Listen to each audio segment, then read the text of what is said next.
A alienação fiduciária de bens imóveis. Talvez você já tenha ouvido falar sobre isso, talvez ainda não. O fato é que se trata de uma modalidade de garantia de empréstimos bastante agressiva e que, se não bem trabalhada, não bem utilizada, pode no limite vir a quebrar a sua empresa. Especialmente agora em tempos de pandemia e de crise econômica que estamos vivendo, alguns empresários tentam renegociar suas dívidas e muitas vezes acabam se submetendo a condições impostas pelo banco, e a alienação fiduciária de bens imóveis é uma armadilha importante que se pode cair se não se tomar os cuidados necessários. Nesse vídeo você vai entender como ela é usada, por que é que eu digo que a alienação fiduciária é o terror das garantias. Nós vamos conversar então numa linguagem bastante acessível, sem muito juridiquês.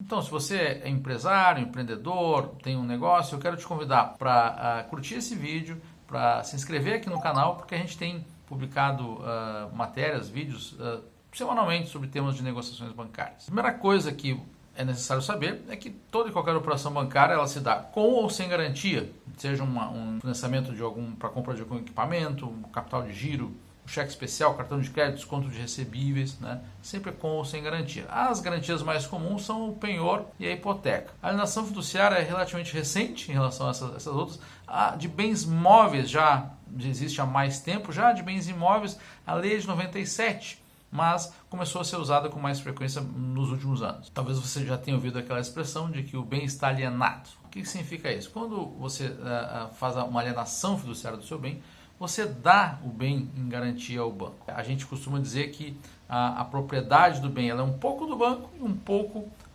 do devedor. Ou ainda, se podemos dizer da seguinte forma, a posse direta do bem fica com o devedor, com quem fez a operação bancária, e a posse indireta fica com o banco credor. Quando se paga a integralidade do financiamento, se extingue aquela propriedade fiduciária do credor do banco e a propriedade fica plena na mão do devedor. Pelo outro lado, quando ocorre o não pagamento das parcelas do contrato, o banco tem uma forma legalmente prevista para fazer uso daquela garantia, não é? E a propriedade plena do bem se consolida em favor do banco. E sim, o banco tem todo o direito de fazer isso sem sequer fazer uso da justiça. Por isso que é uma modalidade de garantia bastante agressiva. E se você não tomar muito cuidado, quando você fizer uma operação com essa, pode você estar assinando a sentença de morte da sua empresa. Não é pouca coisa não. Eu já vi casos muito sérios disso. Já vi empresários que deram em garantia a própria sede da empresa, confiando que as coisas iriam ir bem, não foram e no limite então vieram a perder a sede da empresa e não conseguiram dar a volta e a empresa foi à bancarrota. Só que isso não é o pior. Tem situações ainda piores. Já vivenciei situações, já acompanhei situações de pessoas que deram empresário que deu a própria casa, a residência que reside com a sua família em garantia da operação. Depois, no andar da carruagem, as coisas não se ajeitaram, não conseguiu pagar a dívida. Imagina a situação, a tragédia que é você perder o imóvel que você mora com a sua família. Sim, isso é possível acontecer com a alienação fiduciária se você não tomar os devidos cuidados. Antes da alienação fiduciária de bens imóveis, os bancos costumavam pegar a garantia da hipoteca. Daí, se o devedor não pagava, o banco ingressava com uma ação judicial para fazer a execução dessa hipoteca. Só que isso é um processo custoso, demorado, não é de uma hora para outra que se resolve, como no caso da alienação fiduciária. Então, óbvio que isso foi um avanço muito bom para os bancos. Óbvio que os bancos gostam muito dessa espécie de garantia e por isso que a gente tem que tomar os devidos cuidados. Agora, como é que funciona isso, então? Há previsão nos contratos que se o devedor não paga, geralmente se estabelece um prazo no contrato de 2 a 3 meses. Passado esse prazo, o banco precisa notificar formalmente o devedor.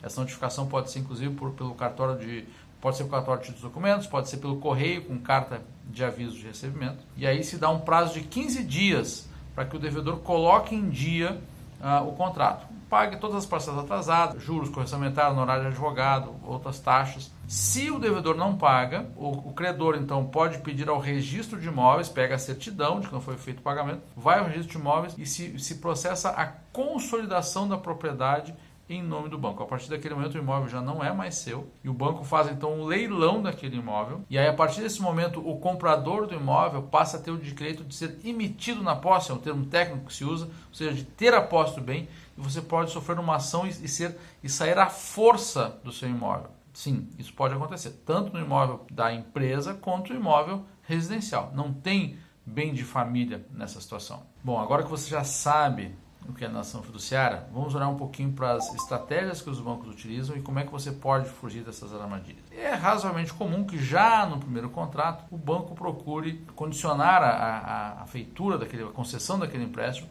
a uma garantia fiduciária. Às vezes sim, às vezes não.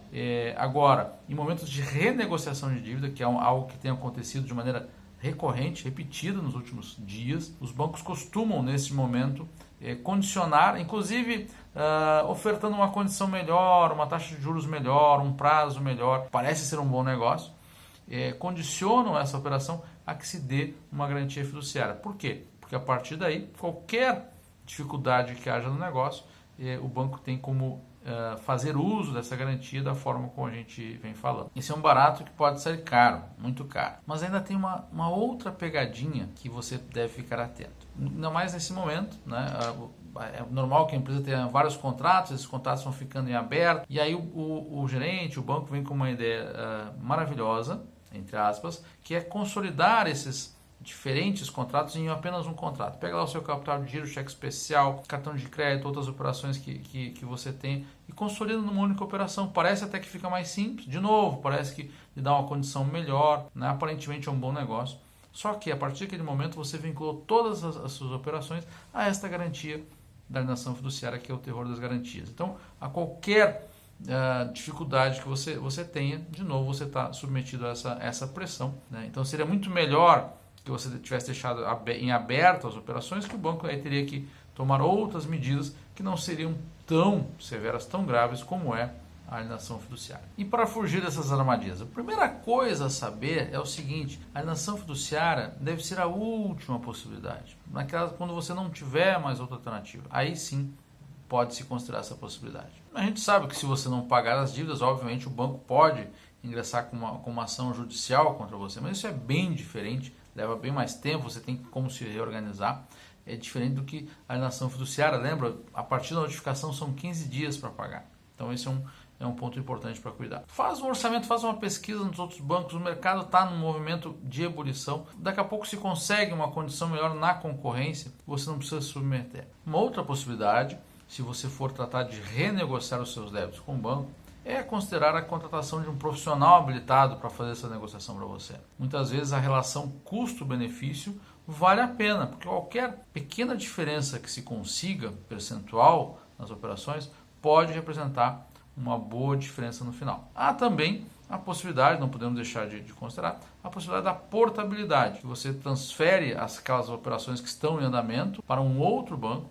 Também, daqui a pouco, nesse momento, cenário que a gente está vivendo de redução de taxas, uma operação, por exemplo, que você tem uma taxa média em torno de 18% ao ano, se você reduz para 14%, para 16% ao ano que seja, isso já pode talvez representar o fôlego que você está precisando nesse momento. O importante é você ter presente que a alienação fiduciária deve ser a última das alternativas, especialmente nesse momento de dificuldades econômicas que nós estamos vivendo, as incertezas são grandes e a alienação fiduciária é o terror das garantias. Então o risco é muito grande e você deve dimensionar bastante bem esse risco antes de tomar essa decisão tão importante para o seu negócio. Se você gostou desse vídeo, curte aqui embaixo, compartilha com mais alguém que você entenda que possa estar precisando dessa informação. E se quiser seguir as nossas dicas aqui no canal, se inscreve no canal, porque nós temos publicado semanalmente dicas bastante interessantes, de valor, sobre a temática da negociação das dívidas bancárias. Um abraço